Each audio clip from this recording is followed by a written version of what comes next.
There are literally hundreds of examples throughout history of government-sponsored terrorism, known as false flag operations. And chances are that the United States and Israel plan on orchestrating such an event to be blamed on Iran as a pretext for war.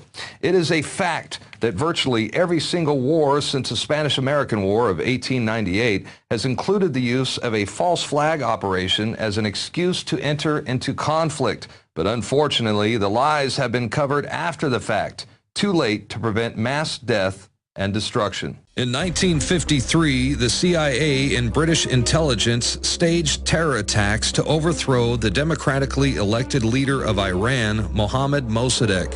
Mossadegh had nationalized Iran's oil fields and denied British petroleum a monopoly. U.S. and British intelligence operatives launched a successful coup d'etat and overthrew the Iranian government, replacing the regime with a ruthless dictatorship while seizing control of Iran's oil supply.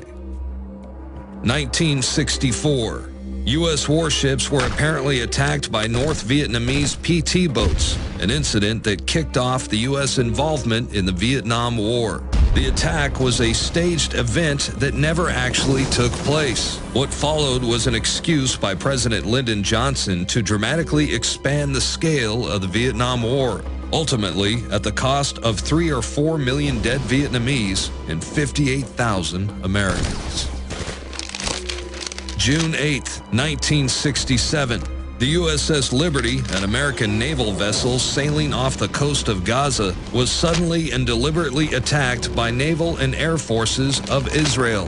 The well-coordinated attack, which lasted for hours, resulted in the deaths of 34 crewmen, 170 injured, and catastrophic damage to the ship, one of the most highly decorated vessels in U.S. history. Egypt was to be blamed for the attack, to serve as a pretext to drag the U.S. and her allies into war in the Middle East. If not for the heroic efforts of the ship's captain and his brave crew, the Liberty would have faced almost certain destruction.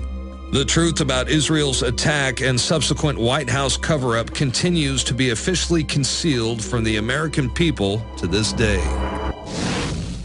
Now, in recent weeks, we have seen a massive buildup in the Persian Gulf by both the United States and Britain. Meanwhile, U.S. and Israeli intelligence sources are officially warning of domestic terror attacks inside the U.S. and Israel. And if a conflict is to ignite in the Persian Gulf, it is highly likely that the U.S. or Israel will use a false flag operation to kick things off.